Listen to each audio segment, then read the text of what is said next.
अस्सलाम वालेकुम नाज़रीन, मेहरान टीवी सां गॾु मां आहियां सरदार इलाक़ो ऐं असां सां गॾु साथ ॾींदो न्यूज़ एंकर मुबशर सोलंगी। सभ खां पहिरियों हिकु नज़र हेडलाइंस ते। सिंध जे नए गवर्नर पारां गवर्नर हाउस जे ख़र्चनि जे ऑडिट करण जो ऐलान। निहाल हाशमी चयो आहे त गवर्नर हाउस सॼी सिंध जी सुञाणप आहे। कराची बाबति मनफ़ी ॻाल्हियूं न कयूं वञनि। असां प्रोपेगेंडा न पर कमु कंदासीं। सिंध खे पंहिंजो हक़ ॾियारण जी पूरी कोशिश कई वेंदी। प्रेस कॉन्फ्रेंस कंदे निहाल हाशमी वधीक चयो त गवर्नर हाउस में केतिरो ख़र्च थियो ऐं किथे ख़र्च थियो, हर शइ जी ऑडिट कराई वेंदी। गवर्नर हाउस में सहरी ऐं इफ़्तार कराइण जो सिलसिलो जारी रहंदो। ईरान जे मीज़ाइलन हमलनि सबबि इसराइल में वॾे पैमाने ते तबाही। ईरान पारां पहिरियों भेरो सजील मीज़ाइल जो इस्तेमाल। इसराइल में अहम फ़ौजी ऐं इंतज़ामी मर्कज़नि खे निशानो बणायो वियो। केतिरनि ई हंधनि ते बाहि भड़की उथी। 24 कलाकनि दौरान 100 खां वधीक इसराइली ज़ख़्मी। सऊदी अरब में अमरीकी अॾे खे बि निशानो बणायो वियो।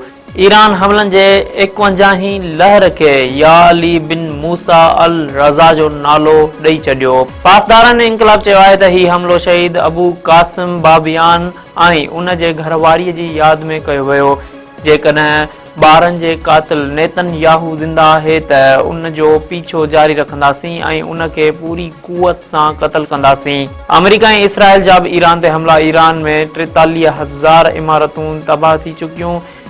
43 तिबी मर्कज़ ऐं 120 स्कूल बि शामिल। ईरान में शहीदनि जो अंग 1348 खां वधी वियो। 17,000 खां वधीक ज़ख़्मी। शहीदनि में 223 औरतूं बि शामिल। शहीद थियल मास्तरियाणियुनि ऐं शागिर्दनि जो अंग 206 ताईं पहुची वियो। अमेरिकी सदर हरमंस जो सामूंडी लंघ खोलण लाइ दुनिया खां मदद घुरी वरिती। डोनाल्ड ट्रंप चयो आहे त हरमंस जो लंघ खोलण लाइ केतिराई मुल्क अमेरिका सां गॾु जंगी सामूंडी जहाज़ मोकिले रहिया आहिनि। चीन, बर्तानिया, फ्रांस, जापान, ॾखण कोरिया ऐं ॿिया मुल्क बि पंहिंजा जंगी जहाज़ मोकिलींदा। अमरीकी सदर जो वधीक चवणु आहे त हरमंस जे सामूंडी लंघ मां तेल खणी वेंदड़ मुल्क सिक्योरिटी पाण यकीनी बणाईंदा। ईरान जे सुप्रीम लीडर मुश्तबा खामनाई जे मौत जी ख़बर अफ़वाह थी सघे थी। ईरान तकरार ख़त्म करण जे लाइ डील करणु चाहे थो। अफ़गान तालिबान ऐं ख़ारजीन जी अगराई ख़िलाफ़ ऑपरेशन गज़बुल हक़ जारी। पाक फ़ौज जा अफ़गानिस्तान में कामयाब फ़िज़ाई हमला। कंधार में इंतहाई अहम टेक्निकल इक्विपमेंट स्टोरेज टनल तबाह। ISPR जो चवणु आहे त अफ़गान तालिबान ऐं ख़ारजनि जे ठिकाणनि खे कामयाबीअ सां निशानो बणायो वियो। अफ़गान तालिबान ऐं दहशतगर्द कंधार में ज़ेरे ज़मीन टनल टेक्निकल इक्विपमेंट स्टोरेज इस्तेमाल करे रहिया हुआ। वफ़ाक़ी हुकूमत ईद उल फितर जे मौक़े ते मुल्क में 2 ॾींहं आम मोकल जो ऐलान करे छॾियो। नोटिफिकेशन जारी। सॼे मुल्क में 20 ऐं 21 मार्च ते आम मोकल हूंदी। काबीना डिवीज़न पारां जारी कयल नोटिफिकेशन मुताबिक़ 20 ऐं 21 मार्च ते समूरा सरकारी इदारा बंदि रहंदा। पाकिस्तान रेलवे पारां ईद उल फितर ते 4 स्पेशल ट्रेनूं हलाइण जो फ़ैसिलो। पहिरीं ख़ुसूसी ट्रेन 16 मार्च ते कराची खां लाहौर रवानी थींदी। ॿी स्पेशल ट्रेन 17 मार्च ते कोयटा खां रावलपिंडी ताईं हलाई वेंदी। रेलवे इख़्तियारनि मूजिबि 3 ख़ुसूसी ट्रेननि 17 मार्च ते कराची खां पेशावर रवानी थींदी। चौथीं ट्रेन 18 मार्च ते कराची खां लाहौर ताईं हलाई वेंदी। हैदराबाद में शादी हाल मालिक जे अगवा में पुलिस अहलकार मुलविस निकिता। गिरफ़्तार 2 ॾींहं अॻु हाली रोड वारे इलाइक़े मां मोहम्मद नासिर खे अगवा कयो वियो हो। शादी हाल मालिक खे क़ैद में रखण बैदि 20 लख रुपया भुङ वठी पोइ छॾियो वियो। पुलिस जो टेक्निकल बुनियादनि ते छापो। अगवा में मुलविस 3 अहलकार गिरफ़्तार। भुङ जी रक़म हथ।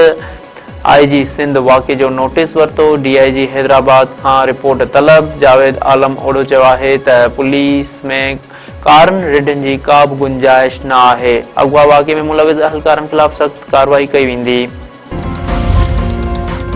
कोटड़ी वेझो 4 ॿारड़ा सिंधू दरिया में ॿुॾी फ़ौत थी विया। कारो खूह वारे इलाइक़े ॻोठ सब्ज़ अली छुटो में मासूम भाउ भेण समेत 4 ॿारड़ा पेर तिटकण सबबि सिंधू दरिया में ॿुॾी विया।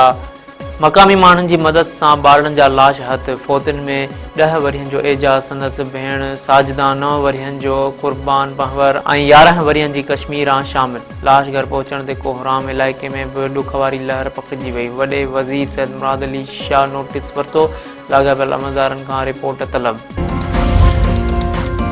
लकी गुलाम शाह जे ॻोठ शाहन शहर में मुबैना तौरु इतफ़ाक़ी गोली लॻण सबबि नींगरी फोत। 6 वरियनि जी फौजिया धीउ सादिक शहर जो लाश इस्पताल मां ज़रूरी कार्रवाई बाद वारसनि हवाले। घर पहुचण ते कोहराम। मिठी सिविल अस्पताल जे सीनियर डॉक्टर अब्दुल करीम शेख जे आपघात वारो मामलो। वॾे वज़ीर सैयद मुराद अली शाह ऐं सेक्रेटरी सिहत तरफ़ां जोड़ियल टीम मिठी पहुती।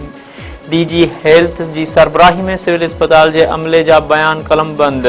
सेहत खाते सिविल अस्पताल मिठीअ जे हेठियनि ग्रेड वारनि मुलाज़मनि खे मुअतल करे छॾियो। मुअतल कयलनि में मेल नर्स, मंठार भील, सरदार भील, स्टोर कीपर बरकत हिंगोरजो ऐं वार्ड बॉय रजब शामिल। इल्ज़ाम हेठि आयल सिविल सर्जन समेत कंहिं बि डॉक्टर ख़िलाफ़ कार्रवाई अमल में न आई। डॉक्टर अब्दुल करीम शेख जो गुज़िरियल ॾींहुं सिविल अस्पताल जे रहाइशी क्वार्टर मां फाहो खाधल लाश मिलियो हो।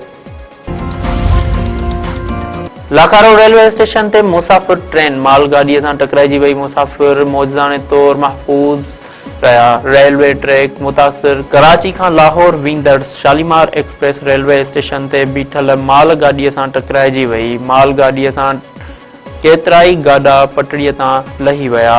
शालीमार एक्सप्रेस जे इंजन जनरेटर वारियूं बोगियूं ऐं मालगाॾीअ जा 3 गाॾा तबाह। हादसे सबबि अप ऐं डाउन ट्रैक ते रेल गाॾियुनि जी अचु वञु मुअतल।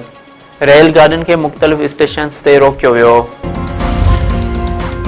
पाकिस्तान क्रिकेट टीम जे अॻूणे कप्तान सरफराज़ अहमद इंटरनेशनल क्रिकेट तां रिटायरमेंट जो ऐलान करे छॾियो। सरफराज़ अहमद 54 टेस्ट, 1 T20 ऐं 117 वनडे मैचनि में पाकिस्तान जी नुमाइंदगी कई।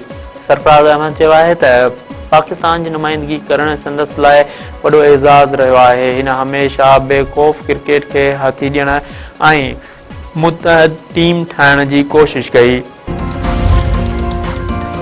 सिंध जे क्लासिकल फनकार फोटो ख़ान ज़रदारी जे विछोड़े खे 30 बर विहामे विया। 1954 में लुंडो शहर भरिसां जनम वठंदड़ फोटो ख़ान ज़रदारी राग ज़रिए शोहरत माणी। हिन जा उर्दू, सिंधी ऐं सराइकीअ में ॻायल केतिराई कलाम अॼु बि मक़बूल। वरसीअ जे मौक़े ते फोटो ख़ान ज़रदारी खे सक़ाफ़त खाते विसारे छॾियो। का बि तक़रीब न रखी वई।